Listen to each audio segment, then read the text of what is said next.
Fire and emergency के लोग हैं, उनके साथ भी इंसाफ नहीं हो पाया है। उम्मीदें हैं, सरकार बनी है, बस थोड़ा सा इंतजार करना है। अगर लोग इंतजार करेंगे, मुझे पूरी उम्मीद है। होमगार्ड्स की भी बात हुई है, उसके अलावा मैंने बहुत सारे जो वाइल्ड लाइफ का वो जो प्रोटेस्ट भी पिछले दिनों हुआ था, उनकी भी मांगे, कई महीनों से सैलरी नहीं मिल रही है। देखिए, सरकार को काम करना पड़ेगा। वोट एक शख्स ने टोपी उतार दी थी और ये कहा था हमारा मसला हल करो। उमर साहब ने चुनाव में टोपी उतारी थी, लोगों ने सम्मान रखा था, इज्जत रखी थी, वोट की ताकत से आज मुख्यमंत्री बनाया है। आज अगर जनता टोपी फैला रही है, दामन फैला रही है, तो उमर साहब को उन लोगों का ख्याल करना चाहिए।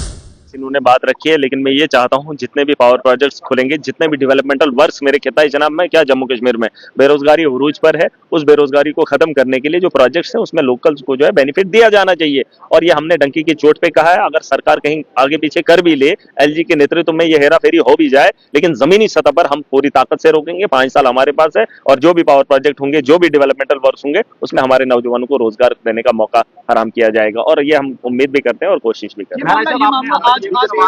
हर बार हाँ, आइडल प्रोजेक्ट को लेकर बहुत ज्यादा देखिए, आज तक चुनी हुई सरकार नहीं थी। मैंने आज भी भाजपा के लोगों को, कुछ लोगों को इशारों में बता दिया, वो बोल रहे थे हमें जो है इस बजट पे बात करनी। मैंने बोला हम चुने हुए हैं, आप थोपे हुए हैं। इनको वो कुछ ही बोलना, बस मोदी की तारीफ करनी, तारीफों से बात नहीं बनेगी। थोपे हुए लोगों पे आप उम्मीद नहीं कर सकते हो। चुने हुए नुमाइंदों को 10 साल के बाद मौका मिला है, जो जनता की आवाम के हित में बात करेगी, जिसमें वोकेशनल टीचर्स की बात की मैंने, मैडम को लाडली बेटी की बात की। मोदी जी तो कहते हैं कि बेटी बचाओ बेटी पढ़ाओ, है ना, तो फिर आधी अधूरी बेटियों को छोड़ क्यों दिया? अगर किश्तवाड़ में लाडली बेटी स्कीम लाई, तो डोडा की बेटियों को क्यों छोड़ दिया? उन्होंने कौन सा गुनाह किया था? मैंने आज बोला है, इस ऐवान के अंदर भी बोला है। और उसके अलावा जो है फायर एंड इमरजेंसी के लोग हैं, उनके साथ भी इंसाफ नहीं हो पाया है। उम्मीदें हैं, सरकार बनी है, बस थोड़ा सा इंतजार करना है। अगर लोग इंतजार करेंगे, मुझे पूरी उम्मीद है। होमगार्ड्स की भी बात हुई है, उसके अलावा मैंने बहुत सारे जो वाइल्ड लाइफ का वो जो प्रोटेस्ट भी पिछले दिनों हुआ था, उनकी भी मांगे, कई महीनों से सैलरी नहीं मिल रही है। देखिए, सरकार को काम करना पड़ेगा। वोट लिए हैं, मैंने कल कहा था, एक शख्स ने टोपी उतार दी थी और ये कहा था हमारा मसला हल करो। उमर साहब ने चुनाव में टोपी उतारी थी, लोगों ने सम्मान रखा था, इज्जत रखी थी, वोट की ताकत से आज मुख्यमंत्री बनाया है। आज अगर जनता टोपी फैला रही है, दामन फैला रही है, तो उमर साहब को उन लोगों का ख्याल करना चाहिए। और इस सरकार से तो चाहता हूं, मैंने पहले बार जब मैं सदन में गया था, मैंने तकरीर में कहा था कि बीजेपी वालों को बोलने दो, मजा तो तब आएगा जब लोग इनको सुनेंगे। और अगर ये ना भी बोले, अब इनके सवालों का चिट्ठा मेरे पास पहुंचा है, इनके सवाल देख लेना। मेरे 3 सवाल अभी तक हाउस के अंदर आए हैं, आप उन्हें भी देख लेना, और जो पुराने नेताओं के सवाल हैं उन्हें भी देख लेना। हम जो बात रख रहे हैं, देखिए, मैं नया नहीं हूं। मुझे अभी किसी एक साथी ने कहा था आपके मीडिया में से, उसने कहा था जुम्मे 8 दिन हो गए। मुझे 8 दिन नहीं हो गए।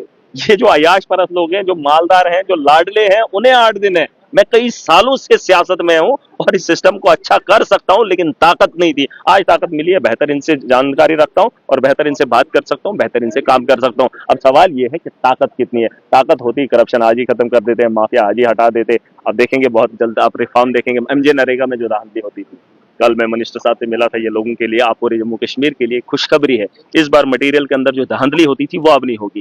हमने कल जो है डायरेक्टर साहब से बात की थी, वहां पे मंत्री जी भी थे, उन्होंने क्लियर कहा, मैंने कहा चिट्ठी एक लिख दो, उसमें लिखो कि जो लोगों ने मटेरियल डाला है उसी के अकाउंट में पैसा जाएगा।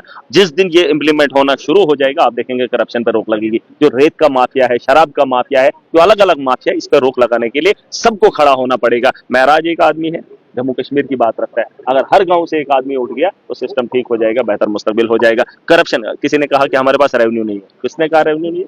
जम्मू कश्मीर के अंदर रेवेन्यू का भंडार है, रुपयों का भंडार है। बस फर्क इतना है, सफीर गलत है। हमें सफीर ईमानदार बनाने हैंगे, जिसके हाथ में आप पैसा दे रहे हो वही लूट के लेके जा रहा है। बस उसको ईमानदारी के आदमी के हाथ में दे दो, वो किसी खजाने तक पहुंचा देगा, उस मुकाम तक पहुंचा देगा, वहां से रुपयों का भंडार होगा और बेहतर मुस्तकबिल।